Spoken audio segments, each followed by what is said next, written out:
What's up, guys? I'm Hudson Thames, and I'm hanging out with Rob on Front Row Live. Before you did music, before you did the movie career that you're doing, there's skateboarding in your life. Oh, yeah. That's like a big part of you. Yeah, there's still skateboarding. I grew up just kind of a valley rat, just kind of skating around, and up until like 13, I thought like I was going to be a professional skateboarder. Right. And then I like sprained my pinky one day, and I was like, nope, over it. But yeah, I still skate. I still like make little skate videos. Yeah. It's fun. It's awesome. I was having fun looking for some of those I guess they were sponsor me videos. Oh yeah, some were sponsor me videos, and some are just we still make them with all the boys just for fun. Yeah. Look like good times. I used to skate for a long time, and nowadays when I get on it, I like feel all those aches and pains. But I wish I could just continue doing it. Well, that was the thing. It's like I got to a point where I was like I started doing like handrails and stairs and stuff, and started getting like pretty intense, and I was getting pretty into music at that point, and I was like, if something happens to my hands, I'm gonna be so bummed, So I kind of just took it easy for a minute. Yeah. I was kind of the same way. I'm a runner. So the last actual trick that I did was frontside flip on a 7 stair. Dude, look at you. And like, Come on. but like doing it, like I rolled my ankle so many times prior to that, and I was like, you know what, that's gonna be it, dude, over it. I get that. Yeah, it's gnarly. Skating gets gnarly, man. Yeah, definitely. Now let's talk a little bit about that Hessian life, though, because I believe you have a Hessian tat as well, right? Right there, you can see it, inner lip, first tattoo. So how does Hessian style lifestyle transition into the music that you're doing today? Oh man, I mean, it's kind of ironic, because it's like we're all, at heart, we're just like valley musicians, and it's like none of us are like, crazy hard, but there's this movie that I watched when I was growing up called What's Up Rockers. You ever see that movie? I've heard of it. It's like a bunch of skate punks in like Beverly Hills, and like that's when I first heard the term, and I was like, that's awesome, man. These guys just like they just go for it 100%, and that's like what I associate with that word. I'm like, yeah, they're just doing it, like whether it's music or whatever, they're just going in. I thought you were more into the baker side of things. Dude, I am. Yeah, Andrew Reynolds is like my that's why the frontside flip was the frontside flip, dude. Yeah. Yeah. That's sick. I always see him at the farmer's market in Studio City. It's like I grew up over there, and I was just like, damn, man, I gotta go up to him and say what's up. That's crazy. You should, man. You should. Yeah, I know. I will one day. Yeah. One day. So let's talk about that new single. Yeah. First official single that's out on Republic Records. You had a track. You had it initially with Dev, and then you switched it out with Hailee, right? What was the reason for switching with Hailee, and why Hailee? So what happened was that was a track I wrote a little bit ago with Dev, and we were both super pumped on it, and Grey's Anatomy hit us up, wanted to use it in the show, and it was at the same time that we were like both really excited about it. And so we put the single out, and we were digging it, and then Hailee, who actually is like 6 degrees of separation, like we have all these like family friends in common like forever ago. Dang. And she started working with Republic, and we started hanging out, and she heard the song, has been working on stuff for her record. And so she asked, she was like, what's happening? Because Dev has been working on a bunch of stuff on her own, and it's like stylistically like her stuff's dope, but it's like pretty hard, like club vibe. Yeah. And I thought it'd be a really cool idea, and Hailee became a homie, and she was like, can I give it a crack? And everyone was just kind of on board, and so we just did it. Yeah, it happened like pretty organically, so it was cool. Now, were you guys in the studio together, or was it separate times? It was, she heard it separate, but then I went and like saw her in the studio, and like we made it like a collaborative thing, like once she jumped on. Right. Yeah. And now that she's like a new artist right now, just like yourself, how is she in the studio? Is she like, is it natural, or how are you in the studio? Are you natural, or are you still trying to get used to things?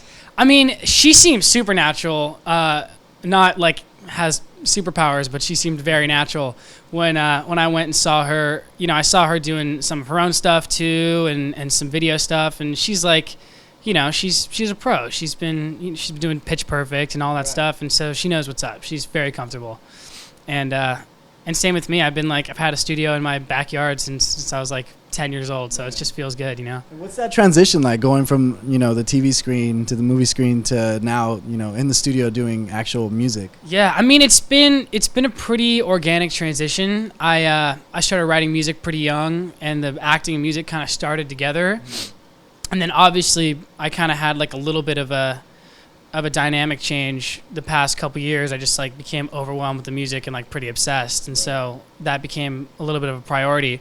But they're both just like things that I can take like a piece of myself and get super creative and have fun, and it's like they kind of feel similar doing both those things, And your music's changed a little bit from the previous stuff that used to be on YouTube. Yeah. What made you make that change in style of music?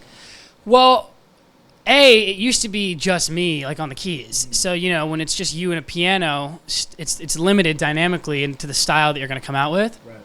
And so it was a combination of that and who I started listening to. I started listening to like a lot of different musicians that kind of pushed my ear musically, and playing with people who pushed me. And it's like once I started playing with full bands and stuff, then the style started to change because you want to hear more, So. Okay.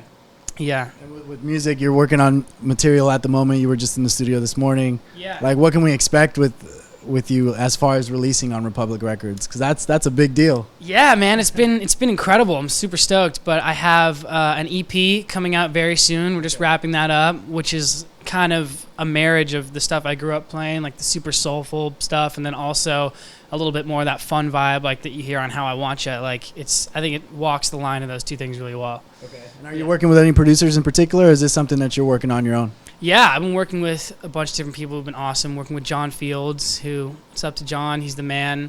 Neil Pogue, David Ott. Those have been like some of my main dudes I've been working on this stuff with, and they've been my buddy Parrish and D out in New York. Nice. Yeah, so I've had like a lot of help, and a lot of guys who have continued to push me even when I bring them my stuff that I want to write, and help take it to the next level. Now, as far as any performances, do you have anything coming up? I know you've done shows on and off here and there, but any plans for something? I've been doing some like little secret shows, like testing out the materials. Like I'll throw out, just like on Twitter, like I'm playing here, come hang. I think we just missed one a couple days ago, right? Yeah. So I've been just jumping around, like played at the Mint a couple nights ago and had like an awesome jam that was super fun. But in terms of playing those full sets, I'm gonna wait until the EP's out, so everyone can kind of hear it and then come hear it live and see how it compares. Now, how different is it being in front of a stage or in front of fans on stage as opposed to being in front of a TV audience? Well, it's interesting because part of the reason that I became so obsessed with like playing live was because I did a lot of theater growing up on the East Coast and here, and so once I started doing that, there's like that electric like vibe, like when there's an audience that you're just like, whoa, like it just ramps you up. It's like drugs. It's insane. And so that has been something that made me like whenever I write a song, I'm like, okay, where can I play this tonight? You know what I mean? Because I want to play it for people. And with TV stuff too, I was working on sitcoms for a while, and it's like the same kind of thing. It's like as soon as the audience comes in, you're like, woo, let's go. As far as the movie screens, you just wrapped up something right now, right? Yeah, I wrapped up a film called The A-List that I think just came out on Netflix, which was a blast. And then I have a film coming out at the end of the summer called Sex, Death, and Bowling that I did with my buddy Adrian Grenier, which I'm super pumped about too. And when you have multiple roles like that or multiple films that you're working on, plus now you have music, how do you really balance yourself? I mean, it's a balancing act, and it's just a day-by-day thing. It's like you unfortunately sometimes have to prioritize and push stuff back, but it's you just kind of got to take it day by day and try and make it all work, and sometimes it does and sometimes it doesn't. Do you plan on doing any breaks from the movie screens at the moment, or I mean, how are you going to juggle that though? Those two films I was working on right as I started the music. Okay. So they're finally ready to be released, and right now I'm definitely going to try and focus on playing a bunch of shows and getting this EP done and playing it for people. But if there's, another film opportunity that comes up that'll work logistically right now, I'm totally down. Right. Yeah. Now, I was lurking on your Instagram, and more than a couple of weeks, you had Verdine White in the studio. Yes, sir. Let's talk a little bit about that. Is that for you? That was for me, and that was one of the craziest experiences. I'm a huge Earth, Wind & Fire fan, and like when I was saying like my musical influences started to change, like I started to listen to like a lot of gospel, a lot of funk and old school stuff that's like that changed stuff a lot for me. So I was working on a track with my buddy Neil Pogue and David Ott, and we were playing bass, and you know, I forget which one of us said, but they're like, yo, what if like this sounds like Earth, Wind and Fire? And Neil was like, should I call Verdine White? And I was like, yeah, right, call Verdine White. And then he calls in the bass player from Earth, Wind and Fire, and he just came in and ripped it up, man. It was crazy. Dude. Yeah. He was unbelievable. That's crazy. And that's something that we're actually going to hear on your EP, maybe? I'm hoping so, man. I'm hoping so. It's sounding pretty cool. Dang, that must be amazing. Did you get to hang out with him afterwards? Yeah, well, he came over to my house. And it's crazy because like people like that, they just have stories for days. So he came in and for like 4 hours before I started recording, he was just going off, just saying shit. I was just like, what? Just like, because he's a rock star, you know? And so I was just like, notepad, just listening to all that stuff, you know? It was crazy. That's insane. Yeah. That's insane. Well, yeah. I can't wait to hear that new music. Hopefully that is in there. Yeah. That'll be amazing. Yeah. Anything you want to say to those fans out there that have not really like heard your music? They know you from the movies, but they don't know your music yet.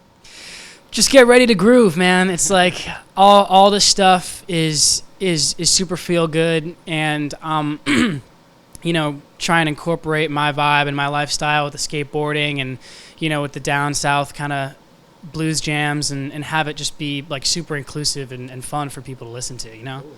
Yeah. Now hopefully when you release a video for any of your tracks, hopefully we can get some Andrew Reynolds action in that. Yeah, come on. Yeah, well, we're working on the video for How I Want You right now, which should be out soon. I don't know if there's going to be any frontside flips in that, but hopefully the next one I can call Andy up and see if he'll come shred. That would be cool. I mean, Justin Bieber had Sheckler just recently. I know, man. The skaters are making a comeback. It's the time. It's the time. So Reynolds, I hope you're watching, and calling you out. Catch this guy if you see him in the store. Yes, sir. Yes, sir.